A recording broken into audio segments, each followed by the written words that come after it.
یہ ہے کہ ایک رات وہ معمول کے مطابق تہجد کی نماز پڑھ کر سویا تو آپ صلی اللہ علیہ وسلم کی زیارت نصیب ہوئی۔ دیکھا کہ آپ صلی اللہ علیہ وسلم دو بھورے رنگ کے آدمیوں کی طرف اشارہ کر کے فرما رہے ہیں، میری مدد کو پہنچو، مجھے ان دو سے بچاؤ۔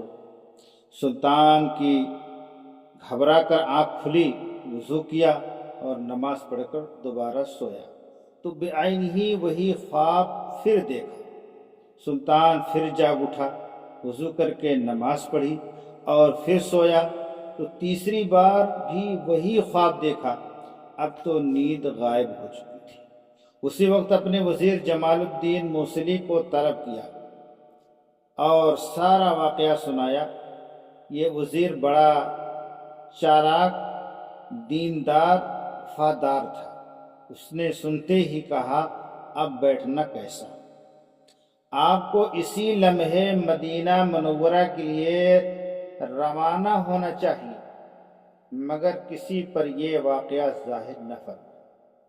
سلطان نے اسی رات کے باقی حصے میں سفر کی تیاری کی اور وزیر کے ساتھ تیز رفتار اونٹنیوں پر روانہ ہو گیا۔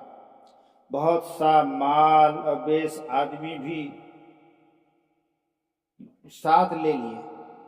دمشق سے مدینہ منورہ کا سفر جو 1 ماہ میں طے ہوتا تھا، سلطان نے صرف 16 دن میں طے کر لیا اور صبح کے وقت غسل کر کے مدینہ منورہ میں داخل ہوا۔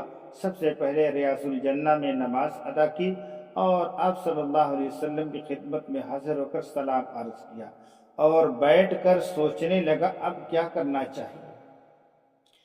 اہل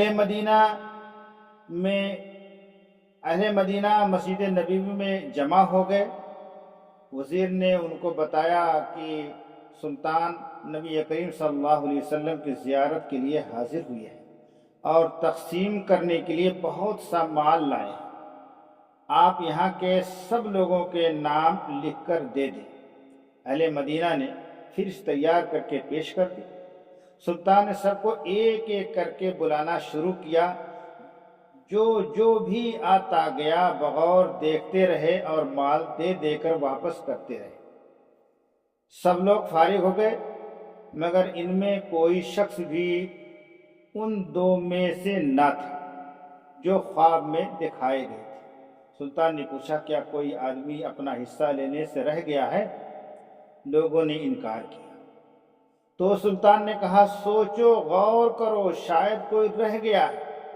اس پر لوگوں نے بتایا کہ مغرب کے یعنی اسپین کے 2 آدمیوں کے سوا کوئی باقی نہیں رہا، مگر وہ دونوں کسی سے کوئی چیز لیتے نہیں۔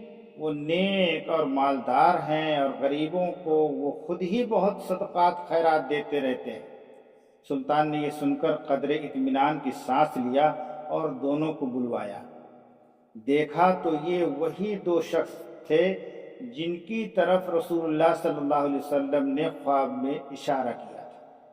سلطان نے پوچھا، تم کہاں سے آئے ہو؟ انہوں نے کہا، ہم مغربی ملک اسپین سے آئے ہوئے ہیں اور حج کرنے آئے تھے، پھر یہاں اس سال رسول اللہ صلی اللہ علیہ وسلم کے پاس رہنے کا ارادہ کر لیا۔ سلطان نے کہا، مجھے سچ بتاؤ۔ اس پر وہ بالکل خاموش ہو گئے۔ سلطان نے پوچھا، ان کی رہائش گاہ کہاں ہے؟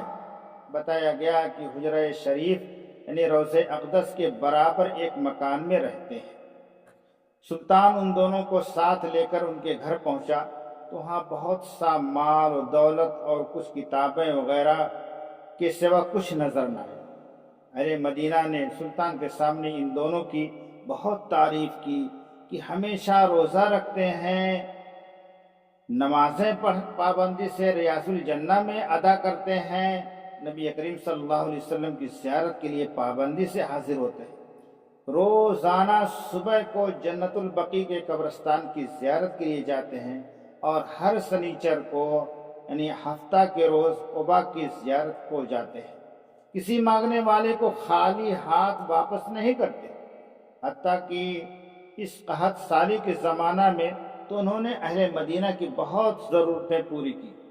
سلطان خاموشی سے یہ باتیں سنتا اور اس گھر میں گھومتا رہا۔ فرش پر ایک چٹائی بچھی تھی، سلطان نے اسے اٹھایا تو اس کے نیچے ایک سرنگ کھدی ہوئی نظر آئی جو حجرہ شریف علی صاحبہ الصلاۃ والسلام تک پہنچ چکی تھی۔ اب تو لوگ گھبرا اٹھے۔